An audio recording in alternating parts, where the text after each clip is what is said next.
বহুত দিনৰ মূৰত এটা ৰেচিপি ভিডিঅ'। আচলতে হোষ্টেলত থকাৰ কাৰণে এইবিলাক দিয়া নহয়। বৰালি মাছ ঔটেঙাৰে বনাইছিলোঁ। ভাবিলোঁ আপোনালোকৰ লগতো শ্বেয়াৰ কৰোঁ। ঔটেঙা লৈছোঁ, এয়া আলু লৈছোঁ, পিঁয়াজ এটা, আদা অকণমান, নহৰু, শুকান জলকীয়া আৰু তেজপাত।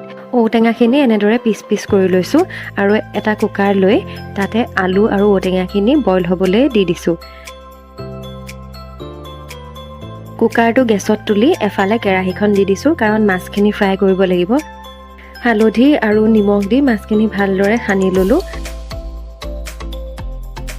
এইফালে কেৰাহীখন প্ৰায় গৰম হ'লেই তাতে মিঠাতেল দি দিছোঁ আৰু মাছখিনি ভালদৰে ফ্ৰাই কৰি লৈছোঁ। মাছ কেইপিচ যিহেতু জোলত দিম গতিকে মই হাফ ফ্ৰাইহে কৰি লৈছোঁ।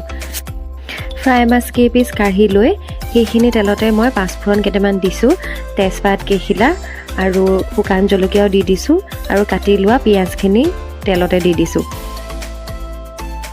সোৱাদ অনুসৰি অকণমান হালধি আৰু অকণমান জিৰা গুড়ি দিছোঁ। জিৰাটো অপশ্যনেল হয়।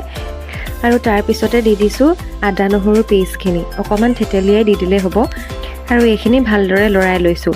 এইফালে বইল কৰি লোৱা ঔটেঙাখিনি দি দিছোঁ। ঔটেঙাখিনি ভালদৰে লৰাই লৈছোঁ।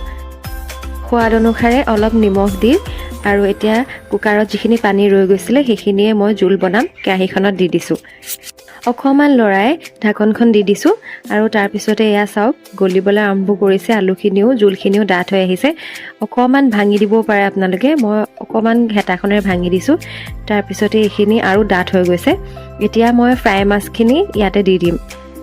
মাছখিনি সাৱধানেৰে দি আকৌ ঢাকনখন মই দি দিছোঁ যাতে মাছতো সোৱাদটো সোমাই যায় জোলৰ। আৰু এয়া ৰেডি হৈ গৈছে ঔটেঙাৰে সৈতে বৰালি মাছ। ঔটেঙাৰ ফ্লেভাৰটো খুব ভাল লাগে মাছৰ লগত আৰু মাছ কেইপিছত যিহেতু সোৱাদটো সোমাই যায় খাবলৈও খুব বেছি ভাল লাগে। আপোনালোকে বনাই খাব। ভিডিঅ'টো কেনেকুৱা লাগিলে জনাব। ভাল লাগিলে লাইক, কমেণ্ট, শ্বেয়াৰ কৰাৰ লগতে চেনেলটো ছাবস্ক্ৰাইব কৰি থৈ যাব বুলি আশা কৰিলোঁ। এনেদৰে সময় সুবিধা পালে আৰু ৰেচিপি আগবঢ়াই যাম। আজিলৈ আহিছোঁ, বাই।